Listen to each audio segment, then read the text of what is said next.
عفو و درگزر نہایت ہی بلند اور اعلیٰ انسانی صفت ہے۔ قرآن و حدیث میں عفو و درگزر کی بہت زیادہ اہمیت و فضیلت بیان کی گئی ہے۔ اللہ رب العزت نے ارشاد فرمایا خذ العفو، معافی کا معاملہ اختیار کرو، معاف کرنا سیکھو۔ حضور رحمت عالم صلی اللہ علیہ وسلم نے ارشاد فرمایا ما زاد اللہ عبدا بعفو الا عزا، بندہ جتنا زیادہ معاف کرتا ہے اللہ اتنی ہی اس کی عزت کو بڑھا دیتا ہے۔ بندہ جتنا معاف کرتا ہے اللہ تعالیٰ اس کی اتنی ہی عزت بڑھا دیتا ہے۔ یاد رہے کہ عفو و درگزر سے زمانے میں، معاشرے میں، گھر میں، مساجد میں ایک امن و سکون پیدا ہوتا ہے، اور جب بدلہ لینے کا سلسلہ شروع ہو جاتا ہے کہ اس نے میرے ساتھ یہ کیا ہے اب میں اسے بدلہ لوں گا، پھر معاشرے میں امن و سکون برباد ہو جاتا ہے، امن ختم ہو جاتا ہے، سکون ختم ہو جاتا ہے جب بدلہ لینے کا سلسلہ شروع ہوتا ہے۔ نبی پاک صلی اللہ علیہ وسلم نے اپنی زندگی میں عفو و درگزر کی کئی مثالیں قائم کی۔ حضرت انس بن مالک رضی اللہ عنہ آپ روایت کرتے ہیں کہ ایک دن حضور رحمت عالم صلی اللہ علیہ وسلم تشریف فرما تھے، حضور بیٹھے ہوئے تھے، تو اس دوران ہم نے دیکھا کہ حضور مسکرا رہے ہیں، حضور ہنس رہے ہیں، یہاں تک کہ حضور کے سامنے کے دو دانت جو ہیں وہ نظر آ رہے ہیں۔ تو حضرت سیدنا عمر فاروق رضی اللہ عنہ آپ نے عرض کی یا رسول اللہ صلی اللہ علیہ وسلم آپ پر میرے ماں باپ قربان ہو جائیں، آپ کس بات پر ہنس رہے ہیں؟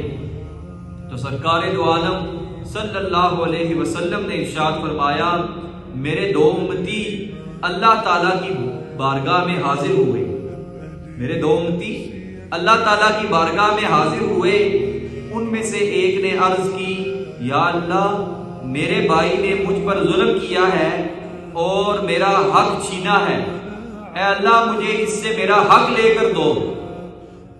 یا اللہ اس میرے بھائی نے مجھ پر ظلم کیا، میرا حق چھینا ہے۔ اللہ تعالیٰ دوسرے کو ارشاد فرمائے گا کہ اپنے بھائی کا حق واپس دو۔ تو وہ بندہ عرض کرے گا یا اللہ میرے پاس تو اب کوئی نیکی بچی ہی نہیں، میں اسے کیا دوں اب؟ تو پہلا وہ جس نے حق مانگا تھا وہ کہے گا یا اللہ پھر جو میرے گناہ ہیں نا سارے اس پر ڈال دیں، اگر یہ مجھے کوئی نیکی نہیں دیتا تو جو میرے سارے گناہ ہیں نا وہ اس پر ڈال دے۔ یہاں تک کہ نبی پاک صلی اللہ علیہ وسلم کی آنکھوں سے آنسو ڈبڈبانے لگے اور حضور صلی اللہ علیہ وسلم رو پڑے اور ارشاد فرمایا کہ قیامت کا دن بڑا ہولناک ہوگا، لوگوں کو اس دن کسی بوجھ اٹھانے والے کی ضرورت ہوگی کہ کوئی بندہ میرا بوجھ اٹھا لے، کوئی میری سفارش کر دے، کوئی میری شفاعت کر دے۔ آپ صلی اللہ علیہ وسلم نے ارشاد فرمایا کہ اللہ تعالیٰ فرمائے گا کہ سر اٹھاؤ، اللہ فرمائے گا سر اٹھاؤ اور جنت کو دیکھو۔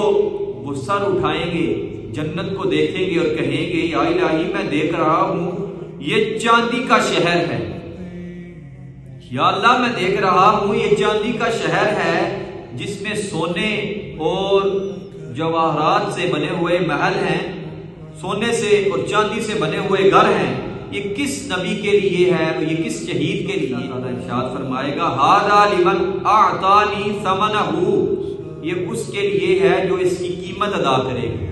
بڑی ہی قابل غور بات ہے، توجہ سے سنیے گا۔ اللہ فرمائے گا یہ اس کے لیے ہے جو اس کی قیمت ادا کرے گا۔ وہ سارے عرض کریں گے یا اللہ کون اس کا مالک بنے گا؟ اللہ فرمائے گا تو بھی اس کا مالک بن سکتا ہے۔ بندہ عرض کرے گا یا اللہ میں اس کا مالک کیسے بن سکتا ہوں؟ اس اتنے بڑے شہر کا یعنی جنت کا جو چاندی سے بنا ہے، ہیرے جواہرات سونے سے بنی ہے جنت، میں اس کا مالک کیسے بن سکتا ہوں؟ تو اللہ فرمائے گا کہ بعفوک عن اخیک، اللہ تعالیٰ ارشاد فرمائے گا بعفوک عن اخیک، اپنے بھائی کو معاف کر کے تو جنت کا حقدار بن سکتا ہے۔